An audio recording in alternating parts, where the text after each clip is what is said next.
Welcome back to Frozen Bytes. My name is Rhian, and joining me today are Hollie and Cléa. If you missed our first few episodes, you can find them on the Frozen Arc YouTube channel. Our previous episodes discussed the origins of the Frozen Arc and the Virtual Arc project, featuring interviews with Paul Evans and Rowena Somerville. Today we will have a discussion about climate change, and we will consider some of the most critical consequences associated with a changing climate. We will also give some useful tips on changes you can make to help reduce the rate of climate change. Our fourth episode will also follow on from this and will consider coral reefs as a case study of the impacts of climate change. We will also interview two experts in the field of climate change and coral preservation, so subscribe now to make sure you don't miss it.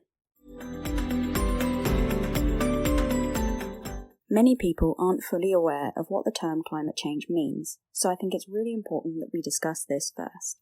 Well, climate refers to measurements of long-term weather patterns across different geographical ranges. Examples of climate can include the seasonal temperature and rainfall averages of an area, as well as wind patterns.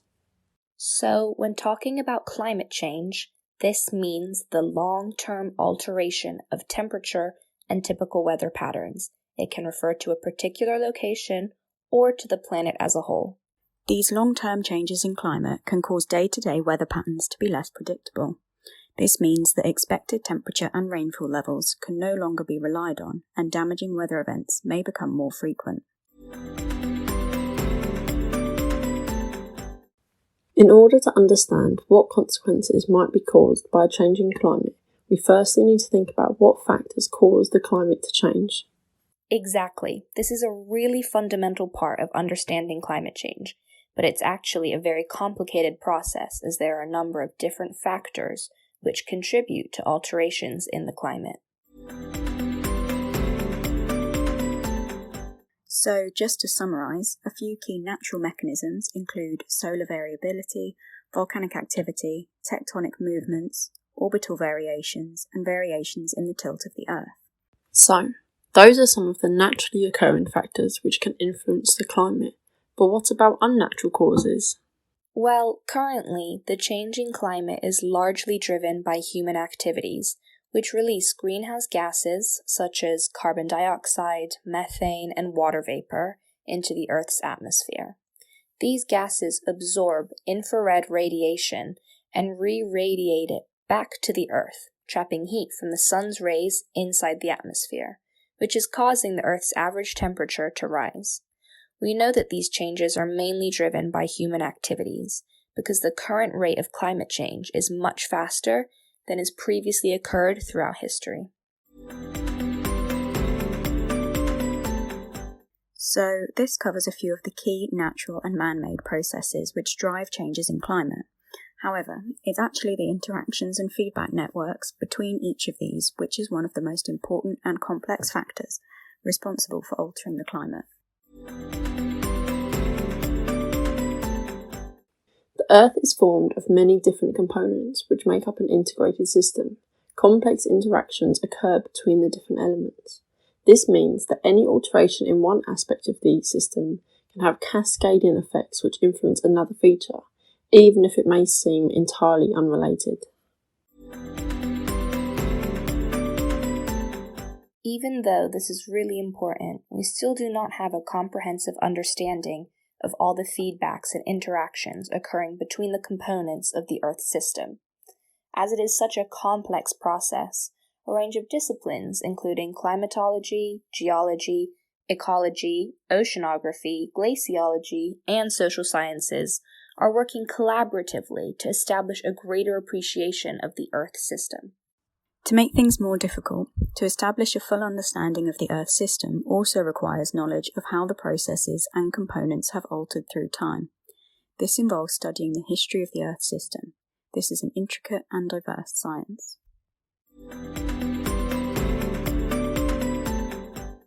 Paleoclimate records from tree rings, coral, and ice cores indicate a clear warming trend across the entire 20th century and first decade of the 21st century.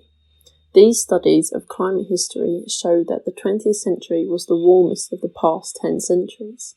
The planet has warmed by an average of nearly 1 degree in the past century, and it is believed that if we are to lessen the effects of climate change, the rise in temperature needs to be kept well below 2 degrees. But what would this rise mean for the planet? Well, even with a limited rise of 2 degrees, it is believed that severe storms, floods, and droughts would affect many parts of the world, threatening food security and livelihoods.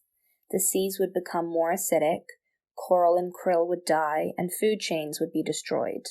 There would be little or no Arctic sea ice in the summer, reducing the habitats for polar bears and decreasing sunlight reflection.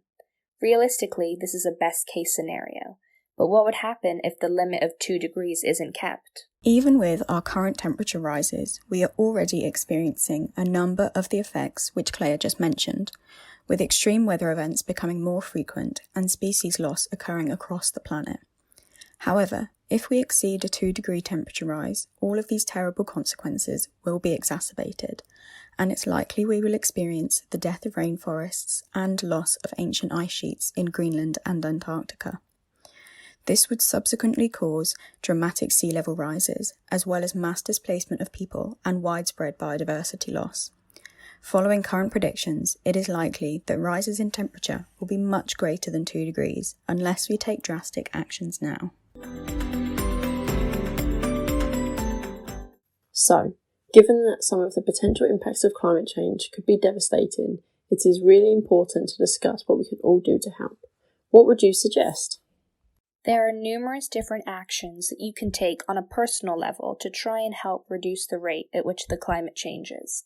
These may be small actions or more long-term changes to your everyday life. One of the simplest things to do is try to reduce your waste. This can be in terms of food, packaging, clothing, or any other household items. Every product we buy has an environmental footprint, so it's really important to be mindful of the shopping we do. Always consider if you need what you're buying, if you'll get full use out of it, or if you could reuse something you have already. Recycling is a really easy way to reduce the number of new materials we need to produce, and if you're creative, you can upcycle your pre-loved items to give them new value.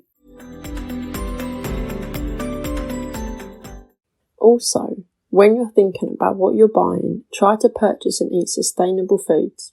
Currently, what we eat contributes around a quarter of total global greenhouse gas emissions. Farming animals for meat and dairy requires space and huge inputs of feed and water. Moving away from a meat-dominated diet can lower your impact on the environment and can even reduce your weekly food bill. Buying local produce is also a great way to reduce the food miles your items have travelled and help support your community economy. As well as making changes to your lifestyle, one of the most powerful actions you can take is to use your voice. Never underestimate how compelling it can be to speak up.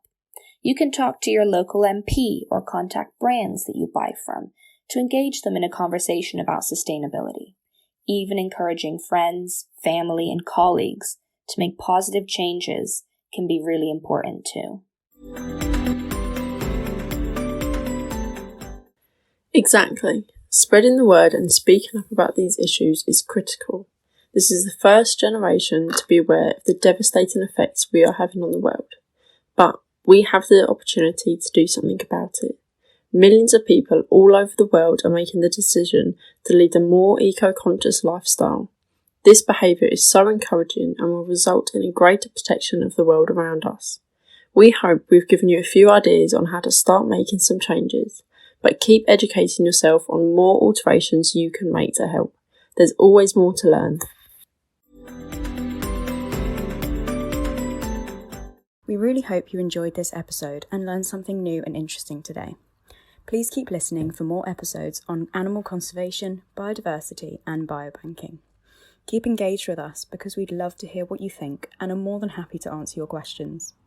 Subscribe to our account so you don't miss our follow-on episode about climate change and corals, featuring interviews with experts in the field of coral preservation. Thank you for listening.